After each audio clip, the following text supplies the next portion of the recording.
미국 아마존의 인기 게임 스트리밍 플랫폼 트위치가 6년 만에 한국 시장에서 철수한다고 밝혀 화제입니다. 트위치는 지난 6일 블로그 공지사항을 통해 한국에서의 트위치 운영은 내년 2월 27일에 종료된다고 공식 발표했는데요. 댄 클랜시 트위치 CEO도 실시간 방송을 통해 입장을 전했어요. 서비스를 종료하는 이유로 한국의 망 사용료가 비싸기 때문이라고 밝혔는데요. 그 이유는 대한민국에서의 망 사용료가 다른 국가에 비해 10배가 더 높은 상황입니다. 그래서 한국에서 지급하는 높은 망 사용료가 큰 부담이 되고 있고요. 한국 시장이 성장하면 성장할수록 저희가 이 한국 시장에서 활동을 하고 사업을 할 때마다 결국 더 많은 손실을 초래하게 되는 것입니다. 앞서 트위치는 지난해 9월 망 사용료 부담을 줄이기 위해 최대 영상 해상도를 1080픽셀에서 720픽셀로 축소했고, 같은 해 11월엔 영상 다시 보기 등의 서비스도 중단했는데요. 클랜시 CEO는 영상 화질을 한국에서 480픽셀까지 낮추는 방안도 고려했지만 영상 화질이 충분하지 못했을 것이라며, 해외에서 서비스를 운영하는 방안도 있지만 그런 경우 지연 시간이 늘어나 적절하지 않고 규제 문제도 있었다고 설명했습니다. 지난 2017년부터 국내 서비스를 시작한 트위치, 여러 인기 스트리머도 다수 배출했죠. 하지만 서비스가 종료되는 내년 2월 27일부터는 스트리머들도 수익 창출이 불가능해지고 국내 이용자들도 유료 상품을 구매할 수 없게 되는데요. 일각에서는 아프리카 TV나 유튜브 등 다른 플랫폼이 반사 이익을 얻을 수 있을 것이란 관측도 나오고 있습니다. 한편 국내 통신업계 측은 트위치의 한국 철수는 경영상 실패 때문이지 망 이용료 문제 때문이라고 할 수 없다는 입장을 주장하기도 했습니다.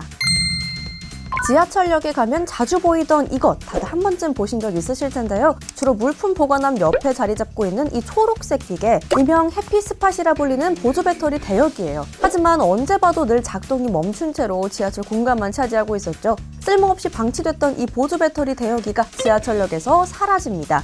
지난 6일 서울교통공사는 지하철 5호선에서 8호선 120개 역에 방치되어 있는 해피스팟 기계를 올해 안으로 모두 철거할 예정이라고 밝혔는데요. 역사에 방치된 기계는 무려 123대에 달해요. 지난 2016년에 도입된 이 보조 배터리 대역이 공공자전거 따릉이처럼 휴대폰 충전이 필요할 때 대역이에서 보조 배터리를 빌리고 사용이 끝나면 원하는 역의 대역이에 반납하는 방식으로 시민들에게 큰 호응을 얻었고요. 반납률은 무려 99.9%에 달했습니다. 그랬던 이 보조 배터리 대역기의 운영이 중단된 건 바로 수익률 때문이었다는데요. 보조 배터리 대역기를 운영하던 업체의 주 수익원인 광고 매출이 기대보다 저조했다고 해요. 결국 업체는 운영 1년 만에 서비스를 중단했고요. 이에 따라 공사는 2018년 2월 위탁 운영 계약을 해지한 뒤 업체 측에 보조 배터리 대역이 철거를 요구했지만요. 업체는 오히려 공사에 정산금 반환 청구 소송을 걸며 법정 분쟁으로 번졌어요. 이후 이 보조 배터리 대역이는 지하철역에 오도 가도 못한 채로 방치됐습니다. 2020년 9월 법원이 A사가 비용을 부담해 대역이를 철거해야 한다고 판결했지만 업체는 이미 폐업 상태라 연락이 두절됐다는데요. 공사는 그동안 기기에 대한 소유권이 없어 철거가 불가능했다고 해요.